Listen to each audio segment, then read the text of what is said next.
as a small tangent, a quick shout out to an amazing interview you did with Barry Weiss, and just to her in general. Yep. Barry Weiss of the Free Press.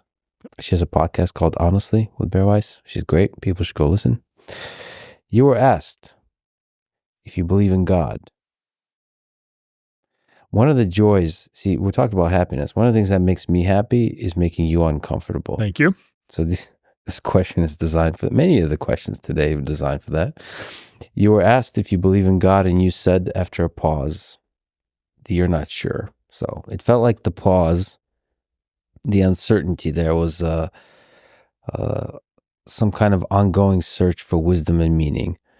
Are you in fact searching for wisdom and meaning?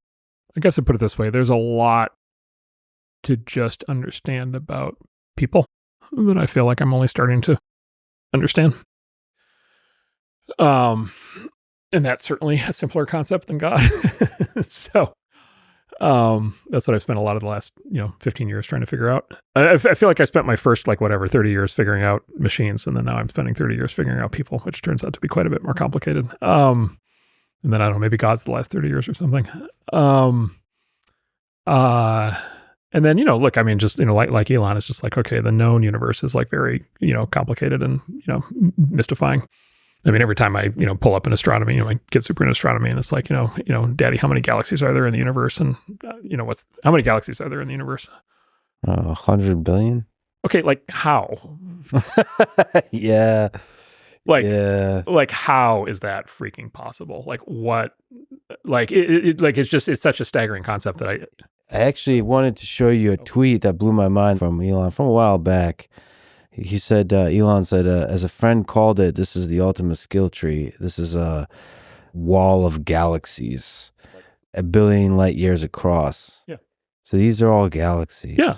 Like what how is it that big? Like, how the hell? And I can read the textbook and the this and the that and the whatever, 8 billion years and the Big Bang and the whole thing. And then it's just like, all right, wow. And then it's like, all right, the Big Bang. All right. Like what was before the Big Bang?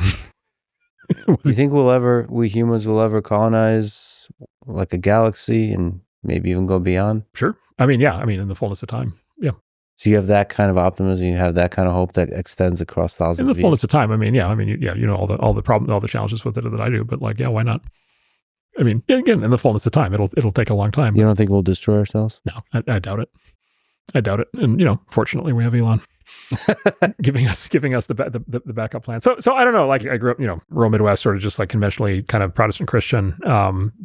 It never made that much sense to me. Got trained as an engineer and a scientist. I'm like, oh, that definitely doesn't make sense. I'm like, I know. I'll spend my life as an empirical, rationalist, and I'll figure everything out. And then again, you walk up against these things. You bump up against these things and you're just like, all right, I like, okay, I guess there's a scientific explanation for this, but like, wow. And then there's like, all right, where did that come from? Right. And then how far back can you go on the causality chain? Yeah. And then, yeah, I mean, and even just, experiences that we all have on Earth, it's hard to rationally explain it all. And then, so yeah, I guess I'd just say I'm kind of radically open-minded, at peace with the fact that I'll probably never know. The other thing, though, that's happened, and maybe the more practical answer to the question is, I think I have a much better understanding now of the role that religion plays in society than I didn't have when I was younger. And my partner, Ben, has a great, I think he quotes his father on this. He's like, if a man does not have a real religion, he makes up a fake one. And the fake ones go very, very badly.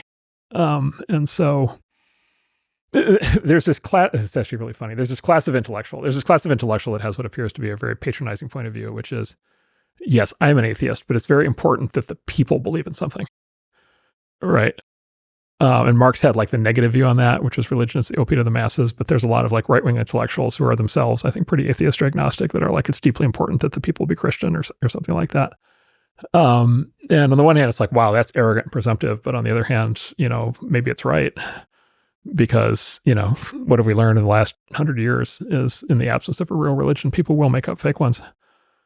There's this there's this political philosopher who's super interesting on this named Eric Vogelin. And he wrote in the sort of mid part of the century, late part of the 20th century. He's like born in, I think, like 1900 and like died in like 85. So he saw the complete run of communism and Nazism. And himself, fled I think he fled Europe and the whole thing. His sort of big conclusion was basically that both communism and Nazism, fascism were basically religions, but like in the deep way of religions, like they were, he called them political religions, but they were like actual religions, and they were what Nietzsche forecasted when he said, God is dead, we've killed him, and we won't wash the blood off our hands for 1,000 years, right? Is we will come up with new religions that will just cause just mass murder and death. And like you read his stuff now and you're like, yep, that happened, right? And then of course, as fully, elite moderns, of course, we couldn't possibly be doing that to ourselves right now, but of course we are. And, I would argue that Eric Voegelin for sure would argue that the last 10 years, we have been in a religious frenzy. That woke has been a full-scale religious frenzy, and has had all of the characteristics of a religion, including everything from patron saints to holy texts to, sin. It's that wokeness has said every aspect of a wokeness has said every single aspect of an actual religion other than redemption, right? Which is maybe like the most dangerous religion you could ever come up with, is the one where there's no forgiveness, right? And so I think if Voegelin were alive, I think he would have zeroed right in on that, would have said that. And we just like sailed right off. I mentioned earlier, like we somehow rediscovered the religions of the Indo-Europeans. We're all into identity politics and environmentalism. Like, I don't think that's an accident. So anyway, like there is something very deep going on in the human psyche, on religion that is not dismissible and needs to be taken seriously, even if one struggles with the specifics of it. I think I speak for a lot of people that it's been a real joy, and for me an honor to get to watch you seek to understand the human psyche as you described. You're in that 30-year part of your life. And it's been an honor to talk with you today. Thank you, Mark. Thank you, Lex. Is that it? That's only how long is that? 4 hours with Mark Andreessen is like 40 hours of actual content. So I'll accept being one of the short ones. For the listener, Mark looks like he's ready to go for 20 more hours. And I need a nap. Thank you, Mark. Thank you, Lex.